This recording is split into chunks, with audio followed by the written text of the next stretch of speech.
मेरे कामयाब होने के पीछे मेरे माँ बाप का सबसे बड़ा हाथ है। उसके बाद मेरे गुरु हैं जो भी जिन्होंने मुझे पढ़ाया है, उनका मैं आभार हूँ, उनका भी हाथ है।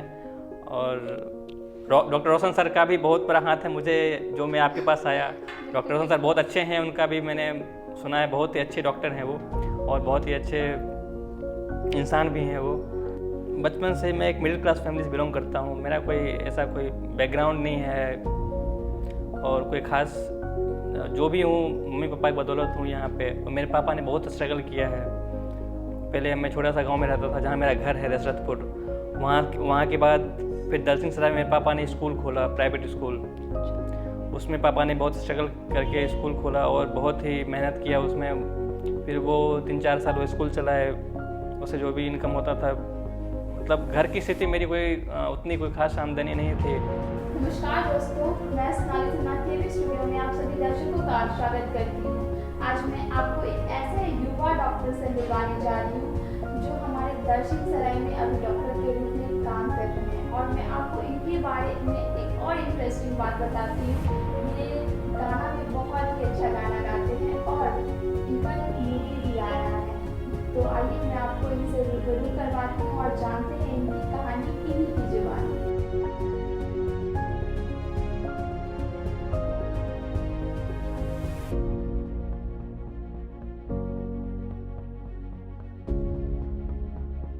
नमस्कार गोपेश जी, आपका हमारे केवी स्टूडियो में बहुत बहुत स्वागत है। बहुत बहुत धन्यवाद। और मैं धन्यवाद देना चाहता हूँ आपका और डॉक्टर रोशन सर का, जिन्होंने मुझे यहाँ इनवाइट किया है। और मैं मतलब बहुत बहुत शुक्रगुजार हूँ उनका, जिनकी वजह से मैं यहाँ पे आया हूँ। आप हमारे केवी स्टूडियो आए हैं और हमारे दर्शक जो हमारे चैनल के माध्यम से हमें देख रहे हैं, हम चाहेंगे कि आप अपना परिचय हमारे दर्शकों से साझा करें। जी बिल्कुल, मेरा नाम गोपेश गौतम हुआ और मेरा घर हुआ दशरथपुर, मंसूर चक, जिला बेगूसराय। गोपेश जी, हम जानना चाहेंगे कि आपका एजुकेशन का सिलसिला कैसे शुरू हुआ? प्राइमरी स्कूल, फिर सेकेंडरी स्कूल, फिर आपने मेडिकल किया। हम चाहेंगे कि वो दौर आज आप हमें बताएं और हमारे दर्शकों को बताएं, और आप भी याद करें कि आपका स्कूलिंग लाइफ कहाँ से स्टार्ट हुआ।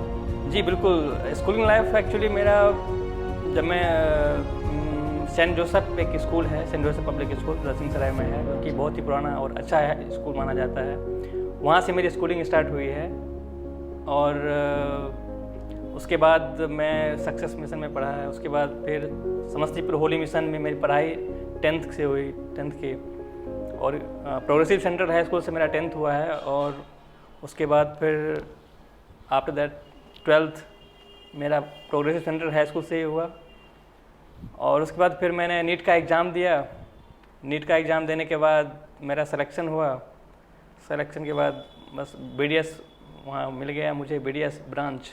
आपने मेडिकल का प्रिपरेशन कहाँ से स्टार्ट हाँ, मेडिकल का प्रिपरेशन, मैं एक बात बताना आपको भूल गया। मेडिकल प्रिपरेशन में कोटा में रह के किया था, 2 साल में लगभग रहा था वहाँ पे। एलन इंस्टीट्यूट वहाँ पे है। अच्छा।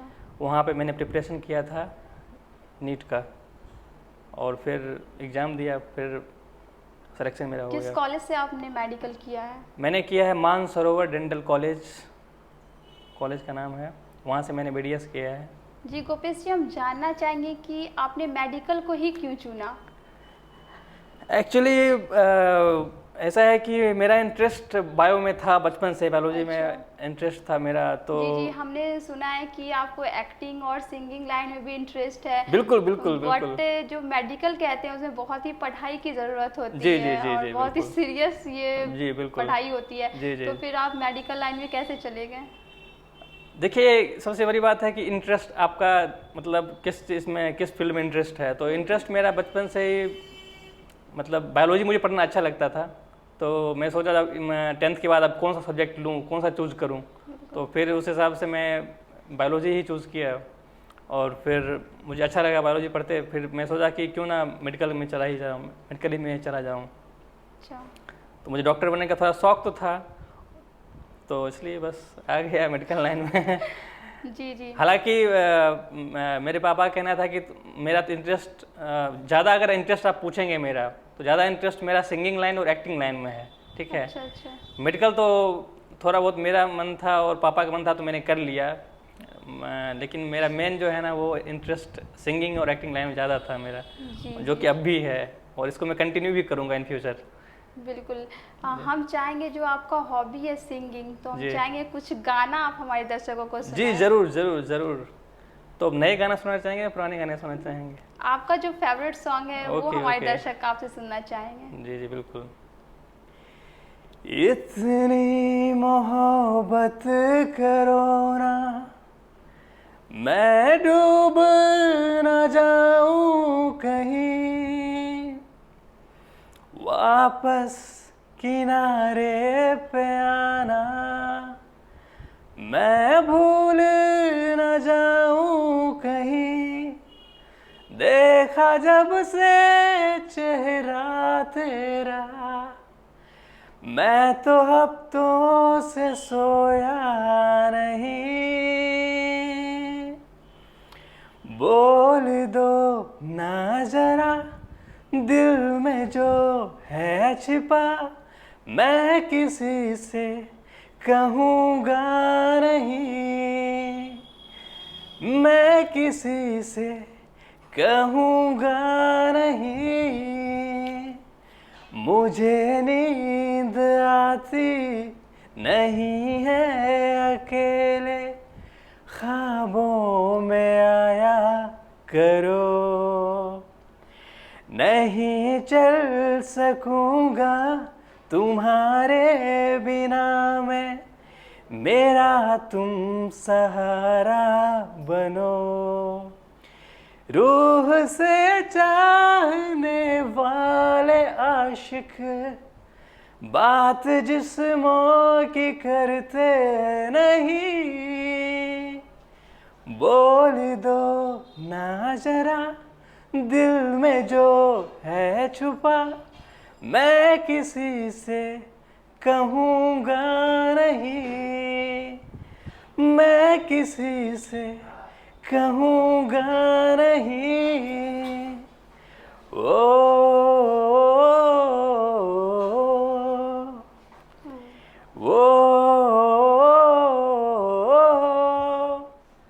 हमारी कमी तुमको महसूस होगी, भीगा देगी जब बारिशें, मैं भर कर के लाया हूँ आँखों में अपनी अधूरी सी कुछ ख्वाहिशें, बात है चाहे जिसमें वाले, बात जिस्मों की करते नहीं, बोल दो ना जरा दिल में जो है छुपा, मैं किसी से कहूँगा नहीं, मैं किसी से कहूँगा नहीं। वाह Thank वाह you. वाह, बहुत खूब बहुत खूब। Thank you so much. आपका जो ये हुनर है बहुत काबिलिए तारीफ की बात है। आप Thank इतना you, thank अच्छा you. गाना गाते हैं।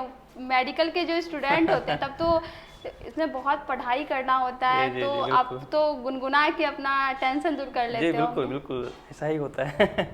बिल्कुल। हम जानना चाहेंगे कि आपने 4 साल 5 साल की जो तैयारी की मेडिकल की, कुछ नया नया सीखने को मिला होगा वहाँ जी पे। देखिए, मुझे बहुत कुछ सीखने को वहाँ मिला। सबसे पहली बात तो कॉलेज लाइफ बहुत ही पढ़ाई के साथ साथ बहुत एंजॉय करने का भी मौका मिलता है। तो फर्स्ट टाइम मैं कॉलेज लाइफ में गया था तो बहुत अच्छा लगा। वहाँ पे रूल्स एंड रेगुलेशन और बहुत सारे फ्रेंड्स सर्कल मिलते हैं। फिर वहाँ पे पूरा नई नई टेक्नोलॉजी बहुत सारे हमारे पास वहाँ पे थे जिसको मैंने देखा वहाँ करीब से। तो जिस चीज़ को मैं पहले सोचता था कि ऐसा मतलब कैसा होता होगा डेंटिस्ट्री, कैसा मतलब हम कैसे ट्रीटमेंट करेंगे पेशेंट का। और तो वहाँ में जब मैं उसको प्रैक्टिकली किया तो मुझे बहुत ही अच्छा लगा। और बहुत सारी टेक्नोलॉजी नए आ चुके हैं जिसके थ्रू डेंटिस्ट्री अब बहुत ही डेवलप हो चुकी है और लोग और जागरूक भी हो रहे हैं पेशेंट डेंटिस्ट्री की तरफ कि डेंटिस्ट का पेशेंट अब आने भी लगे हैं बहुत ज़्यादा। बिल्कुल। अब आप दर्शन सराय में एज ए डॉक्टर काम कर रहे हैं, तो आपने अभी तक कैसे कैसे मरीजों का इलाज किया है? देखिए, मैं फ़िलहाल तो मैंने अब तक रेस्टोरेशन, जिसको टूथ रेस्टोरेशन बोलते हैं। अगर आपके दांत में कैविटी हो जाती है, ठीक है, तो दांत में कैविटी होने के बाद क्या करते हैं, उसमें पहले तो देखते हैं कि उसमें आपका पल्प तक इन्फेक्शन पहुंचा है या नहीं, मतलब आर से उसका एक्सरे करके देखते हैं। जी। तो उसमें अगर आपका पल्प तक इन्फेक्शन पहुंच गया फिर तो रूट कनाल ट्रीटमेंट किया जाता है, और अगर पल्प तक इन्फेक्शन नहीं पहुंचा है तो सिर्फ रेस्टोरेशन करके छोड़ देते हैं। तो मैं उसमें अभी रेस्टोरेशन किया हूँ। RCT तो फिलहाल यहाँ का केस अभी RCT का आया नहीं है मेरे पास, अगर इन फ्यूचर आएगा तो ज़रूर करूँगा। और मतलब अपने दांत को स्वस्थ रखने के लिए क्या जी। करना चाहिए? अभी कोविड आई थी तो जी। इसमें आपको तो बहुत परेशानी बहुत हुई ज़्यादा क्योंकि बहुत ज़्यादा। सांस के थ्रू कोविड फैल रहा जी, था। जी, जी, तो जी। उसमें उन मरीजों को देखना बहुत ही कठिनाई जी, हम लोग का बहुत कठिनाई हुआ, और यहाँ तक कि मैं तो सैल्यूट करता हूँ ऐसे डॉक्टर्स को, और जो भी हमारे डॉक्टर्स जिन्होंने इतना मेहनत किया इस कोविड में, और पूरे दिन PPE किट पहन के पेशेंट को ट्रीट करना, ये बहुत ही बड़ी बात है। बहुत सारे डॉक्टरों की जान भी गई है। मतलब मैं क्या बताऊँ, मैं खुद इस चीज़ को भुगता हूँ। बिल्कुल। और पूरा दिन मास्क पहने रहना, पूरे दिन आपको पूरे PPE किट पहन के खड़े होकर पेशेंट का ट्रीटमेंट करना, ये बहुत बड़ी बात होती है, क्योंकि जो पहनता है वही समझता है कि उसके अंदर कितना। और मतलब सबसे ज़्यादा अगर रिस्क डॉक्टर्स में, मतलब अगर कोरोना में था तो वो डेंटिस्ट को ही था। बिल्कुल, क्योंकि ये मुंह और डेंटिस्ट ही है जो मुंह के पास जाके इलाज हाँ, मुंह के पास जाके इलाज करता है, और ये नाक और मुंह से ही द्वारा फैलता था ये, बिल्कुल, सांसे के द्वारा। तो इसलिए हम लोग बहुत ही एक, मतलब आप कह सकते हैं कि बहुत बड़ा जोखिम उठाने वाला काम था ये। फिर भी हम लोगों ने जितना कोशिश हो सका हमने किया। डॉक्टर को भगवान कहा जाता जी है। जी, बिल्कुल भगवान के रूप में माना जाता है। दूसरा रूप है डॉक्टर। जी जी जी जी, बिल्कुल। अपने दांत को स्वस्थ रखने के लिए क्या करना चाहिए? हमारे बहुत सारे ऐसे ऑडियंस है जिनके दांत में हमेशा प्रॉब्लम रहती है, तो हम चाहेंगे कि आप उनसे बताएं। देखिए, सबसे पहले तो आप एक दिन में मिनिमम 2 टाइम ब्रश करें, और 2 से मिनिमम टाइम का आपका ब्रशिंग करने का जो टाइम होना चाहिए वो 2 से 3 मिनट होना चाहिए। 2 से 3 मिनट से ज़्यादा ब्रशिंग नहीं करना है, ठीक है। और कुछ भी आप खाते हैं, जैसे खाना खाए, कुछ भी आप खाते हैं या मीठा खाए आप कुछ, तो आप उसके बाद कुल्ला कर लें पानी से, गर्म पानी से, अगर हो सके तो गर्म पानी से कुल्ला कर लें। उसके बाद क्या होगा कि उससे आपका दांत बैक्टीरिया से बचेगा, और आप कैरीज से बच पाएंगे। आप कुछ भी मीठा खाते हैं तो कोशिश करें कुल्ला कर लेने का, ताकि वो रिमेंट्स उसका रह ना जाए दांतों के ऊपर। तो उससे आप दांतों को बचा सकते हैं, जिससे आपका कैरीज, दांत में जो कैरीज लगते हैं वो कैरीज नहीं लगेंगे फिर आपके। और अगर आप डेली 2 टाइम सुबह शाम ब्रशिंग करते हैं तो उससे भी आपके दांत स्वस्थ रहेंगे। और अच्छा टूथपेस्ट यूज़ करें, कॉलगेट वैसे बेटर है अभी तो फिलहाल जो मैंने देखा है। तो यही है। आजकल के लोगों का दांत बहुत जल्दी खराब होने लगता है, इसका क्या कारण है? आजकल उसके पीछे छोटे बच्चे होते हैं, जी, उनका दांत बचपन से ही खराब होना स्टार्ट हो जाता है। देखिए, उसके पीछे बहुत सारे रीजंस होते हैं। सबसे पहला रीज़न तो वो बच्चे जो होते हैं वो ज़्यादा, बहुत आप देखे होंगे कि बहुत चॉकलेट्स खाते हैं। चॉकलेट्स खाते हैं, अब वो लोग चॉकलेट खाए, बच्चे सो गए, ऐसे ब्रश किए नहीं, मतलब मुंह कुल्ला वगैरह नहीं किए, तो उसके कारण क्या होता है कि जो आपके दांत पे परत उसका जम जाता है ना मीठा का, तो फिर बैक्टीरिया अटैक करता है उस पर। बैक्टीरिया अटैक करेगा, फिर उस पर वहाँ पे एसिड बनाएगा जो कि फिर उसके बाद एसिड बनाने के बाद वो दांत को ख़राब करना शुरू कर देगा धीरे धीरे। तो वही एसिड प्रोड्यूसिंग बैक्टीरिया, एसिडोजेनिक बैक्टीरिया होते हैं बहुत सारे, जो कि दांतों को ख़राब करते हैं। तो ये ज़्यादा कारण होता है बच्चों में आपको कैरीज होने का। और हमारे यंगस्टर्स जो भी हमारे एज के हैं, जंक फूड खाना ज़्यादा पसंद करते हैं। आप जैसा ना पास्ता, पिज्ज़ा, बर्गर है ना, बर्गर, ये लोग ज़्यादा खाना पसंद करते हैं। इससे क्या, नॉन वेज से भी दांत में फंस जाते हैं, जैसे खाने खाते हो तो उसको अगर अच्छे से क्लीन ना किया जाए तो वो भी कैरीज का कारण बाद में बन सकता है। इसलिए नॉन वेज खाने के बाद भी अच्छे से ब्रशिंग करना चाहिए, ताकि दांत में कुछ फंसा ना रह जाए। और कोशिश करें जंक फूड कम से कम खाने का, क्योंकि जितना आप देखिए, अब ऐसा तो कोई चाहे मतलब करेगा नहीं कि पूरा साफ ही वो कर दे, तो कोशिश करें कम से कम जंक फूड खाने का। और बस 2 टाइम ब्रशिंग करें, यही सब टेक्निक है हमारे जी दांत को जी स्वस्थ रखने का। जी, आपने इधर ही अपना मेडिकल करके आप एज ए डॉक्टर काम जी कर रहे हैं, जी तो कैसा महसूस हो रहा है जी, आपको? बहुत प्राउड फील हो रहा है। पेशेंट का इलाज कर रहे हैं आप, जी तो जी कैसा जी, फीलिंग हो रहा है? बहुत एक्साइटेड फील करता हूँ मैं, बहुत ही प्राउड फील करता हूँ कि मैं डेंटिस्ट हूँ। और मैं भगवान का बहुत शुक्रगुजार हूँ, और मैं अपने मम्मी पापा का बहुत गुजार हूँ, जो जिनकी वजह से मैं यहाँ तक पहुँचा, बिल्कुल। उनका बहुत बड़ा मैं एहसानमंद हूँ। और गोपेश जी, हम जानना चाहेंगे कि अब आप अपने पैर पे खड़े हो चुके जी हैं, तो आज आप अपने किस गुरु को याद करेंगे जिनका आपके पीछे बहुत ही ज़्यादा सहयोग रहा है? देखिए मैम, सबसे पहली बात तो सबसे पहले गुरु माँ बाप होते हैं, बिल्कुल। तो सबसे पहले मैं तो माँ बाप को ही याद करूँगा, और उसके बाद जितने भी हमारे जिन्होंने मुझे पढ़ाया है और जिन्होंने मुझे शिक्षा दी है, तो उन सब का मैं शुक्रिया अदा करना चाहूँगा, और उन लोगों का मैं एहसान कभी नहीं भूल सकता हूँ, जिनकी वजह से मैं यहाँ तक पहुँचा हूँ। बिल्कुल बिल्कुल।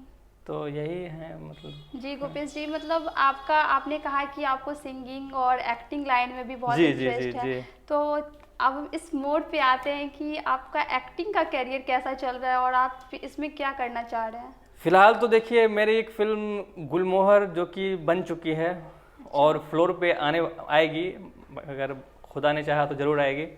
और ये एक बॉलीवुड फिल्म है, अरे वाह।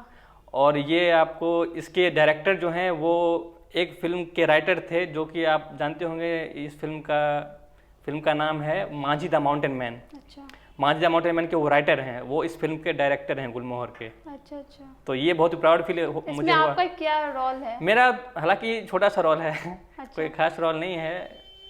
मतलब मेरा क्लाइमैक्स में छोटा सा सीन है, जब मीडिया वगैरह आते हैं तो मैं सबसे आगे रहता हूँ उसमें। उनमें मेन हमारे मामा जी लगेंगे रिलेशन में, अमिय कश्यप जी, वो उसमें अहम भूमिका में हैं। अच्छा अच्छा। जी, अमिय कश्यप जी का अहम भूमिका है, उनको हम प्यार से विक्की मामा बुलाते हैं। उनका भी मैं बहुत बड़ा शुक्रगुजार हूँ, और उनको भी बहुत मैं थैंक्स कहना चाहता हूँ, क्योंकि उनके वजह से मैं एक्टिंग में, मुझे वो फिल्म ऑफर हुआ गुलमोहर, अच्छा। उन्हीं की वजह से मुझे उस फिल्म में मौका मिला आने का, एक्टिंग के लाइन में, फील्ड में आने का। इस लाइन में आपका कैसे इंटरेस्ट जग गया? इंटरेस्ट मतलब बचपन से ही था मेरा। मुझे फिल्में देखना, गाना सुनना, ये सब बहुत अच्छा लगता था बचपन से ही। अच्छा। और मैं जब क्लास स्कूल में था तो स्टेज शो पे करता था, स्टेज पे गाना भी गाता था। जब हुआ कहीं कोई बोल दिया गाने के लिए, मैं गाना गाने लगता था। तो ये मुझे बहुत अच्छा लगता था ये। जी जी जी गोपेश जी, हम चाहेंगे कि आप हमारे दर्शकों को एक और गाना सुनाएं। जी श्योर, ज़रूर ज़रूर ज़रूर। अब मैं आपको गाना सुना रहा हूँ, एक पुराना सॉन्ग है, ठीक है। बिल्कुल। Old is gold. All is gold. बिल्कुल। हे हे हे हे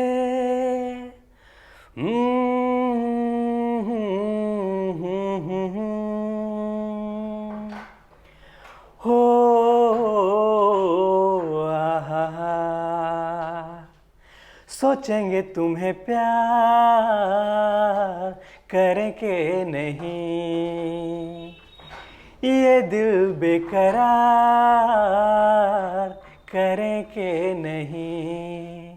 ख्वाबों में छुपाया तुमको, यादों में बसाया तुमको, ख्वाबों में छुपाया तुमको, यादों में बसाया तुमको। मिलोगे हमें तुम जानम कहीं ना कहीं, सोचेंगे तुम्हें प्यार करे के नहीं।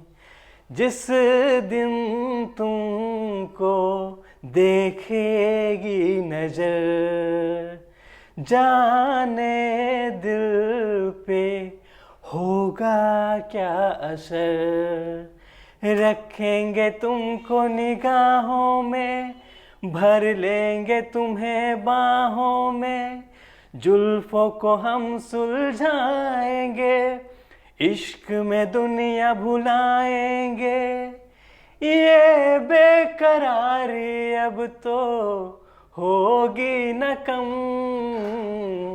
होगी न कम। सोचेंगे तुम्हें प्यार करे के नहीं, ये दिल बेकरार करे के नहीं।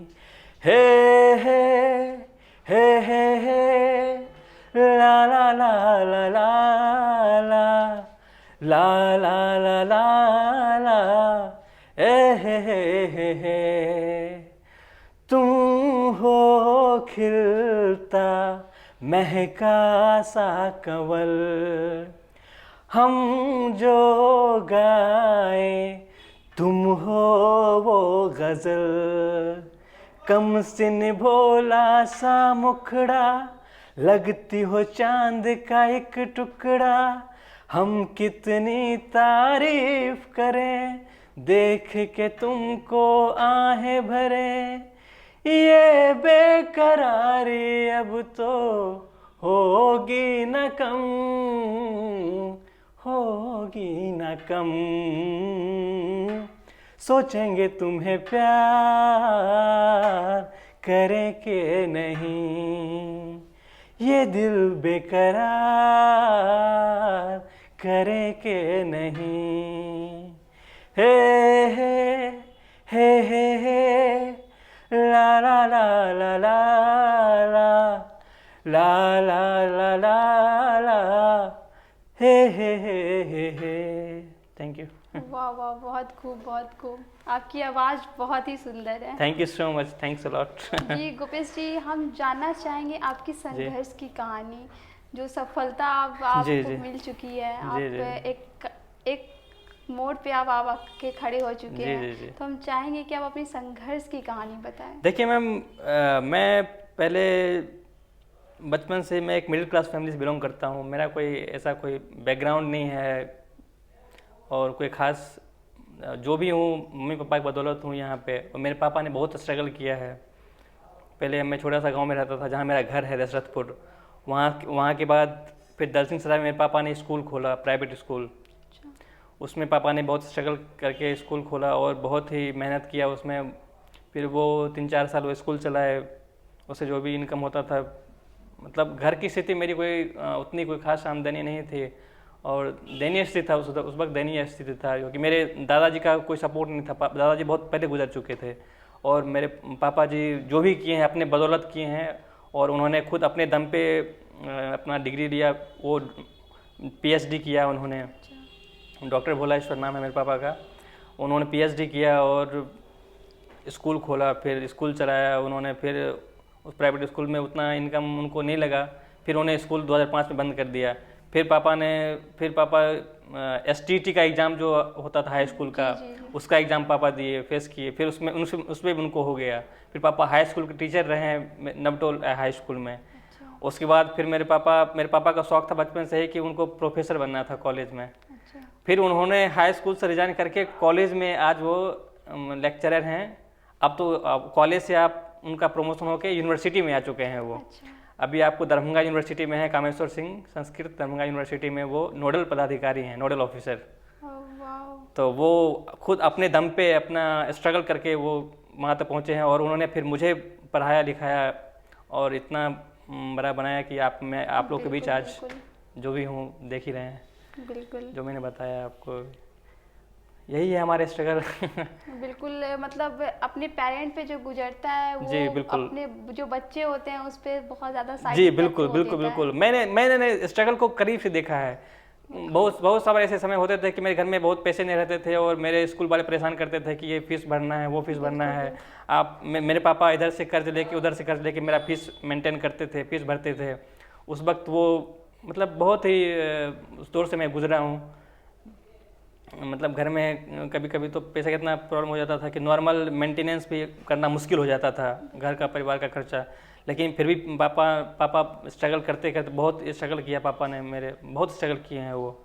मैं मतलब क्या बयान नहीं कर सकता, इतना स्ट्रगल किए हैं वो। और फिर जाके उनको सक्सेस मिला और मैं आपके सामने हूँ। बिल्कुल, आपके पापा का पूरा हाथ है आपको। जी बिल्कुल, मेरे कामयाब होने के पीछे मेरे माँ बाप का सबसे बड़ा हाथ है। उसके बाद मेरे गुरु हैं जो भी जिन्होंने मुझे पढ़ाया है, उनका मैं आभार हूँ, उनका भी हाथ है। और डॉक्टर रोशन सर का भी बहुत बड़ा हाथ है मुझे, जो मैं आपके पास आया। डॉक्टर रोशन सर बहुत अच्छे हैं, उनका भी मैंने सुना है बहुत ही अच्छे डॉक्टर हैं वो, और बहुत ही अच्छे इंसान भी हैं वो। जी गोपेश जी, हमारे चैनल के माध्यम से बहुत सारे स्टूडेंट देख रहे हैं जो नीट की तैयारी कर रही है और मेडिकल लाइन में जाना चाहते हैं, उनको आप क्या संदेश देना चाहेंगे? देखिए, सबसे पहले तो आप लोग के पापा लोग इतना मेहनत करके आपको पढ़ाते हैं, तो सबसे पहले तो उनका ये सम्मान कीजिए आप, और आप उनके बदौलत यहाँ तक पहुँचे हैं, तो उन्होंने जो आपके लिए किया है उसको साकार कीजिए, और आप मेहनत कीजिए, और आप मेडिकल में इंटरेस्टेड हैं तो आप ज़रूर सक्सेस आपको मिलेगी। और क्योंकि जो लेबर करता है ना, कहते हैं ना, labour never gone to vain, तो इसलिए आपको ज़रूर सक्सेस मिलेगी। और आप मेहनत भी कीजिए और भगवान पे भरोसा भी रखिए, मेहनत मिलेगी आपको, और मनोबल को हमेशा ऊंचा रखना है, कभी अच्छा, आपने जो नीट का तैयारी की है, तो ऐसा क्या क्या ज़रूरी है जो नीट में पढ़ना बहुत ज़रूरी है? आपने कैसे तैयारी की थी? देखिए, मैं तो मेरा नीट तो प्रिपरेशन जो नीट का हुआ है वो कोटा से हुआ है। मैं एलन केयर इंस्टीट्यूट में प्रिपरेशन किया था, तो वहाँ का पढ़ाने का जो तरीका था ना, वो मुझे बहुत पसंद आया था। अच्छा। वहाँ बहुत सारे प्रॉब्लम काउंटर बने हुए थे। अच्छा। जिस पे क्या है कि मैं मतलब जो मैं टॉपिक वीक रह जाता था ना, जो मुझे समझ में नहीं आता था क्लास में, तो मैं क्या करता था, उस डाउट प्रॉब्लम काउंटर पे जाके स्पेशली पढ़ता था मैं उसको। अच्छा। हाँ, उसको पढ़ता था, और फिर भी नहीं समझ में आया फिर पढ़ता था। मतलब जितना बार आप पूछ सकते हैं सर से, उतना बार वो सर लोग वो बताते थे मुझे। मैं उन लोगों का भी बहुत बड़ा शुक्रगुजार हूँ, और एलन केयर इंस्टीट्यूट का भी मैं शुक्रगुजार हूँ, जिनकी वजह मुझे इतना ज्ञान मिला, जितना मैं नीट में कर पाया, और आज मैं यहाँ पे हूँ। बिल्कुल बिल्कुल। गुपेश जी, हम जानना चाहेंगे आपको हमारे केवी स्टूडियो आकर कैसा लगा? बहुत अच्छा लगा, बहुत अच्छा लगा। मैं बहुत एक्साइटेड था कि मैं केवी स्टूडियो में जाऊँ, रोशन सर के स्टूडियो में जाऊँ, और मैं मेरा इंटरव्यू लें। मैं बहुत ही एक्साइटेड था, और बहुत ही खुशी, मैं क्या बताऊँ, मैं इतना खुश हूँ कि मैं पूछ नहीं सकते, कह नहीं सकता हूँ। मैं बहुत ही खुश हूँ, और बहुत अच्छा लगा मुझे यहाँ आके। बिल्कुल, आप आए और अपनी संघर्ष की कहानी बताई, जो बहुत सारे बच्चे हैं जो इनिशियल प्रॉब्लम के साथ पढ़ाई छोड़ देते हैं। आपके पापा जो आपको कैसे संघर्ष करके बताए, ऐसे में जो भी हमारे दर्शक देख रहे हैं, उन्हें बहुत कुछ आपसे मोटिवेशन मिली। जी, बिल्कुल मैम। बहुत बहुत धन्यवाद। थैंक यू आप मैम, हमारे केवी स्टूडियो आए और अपनी बात रखी, हमें बहुत अच्छा लगा। Thank you so much.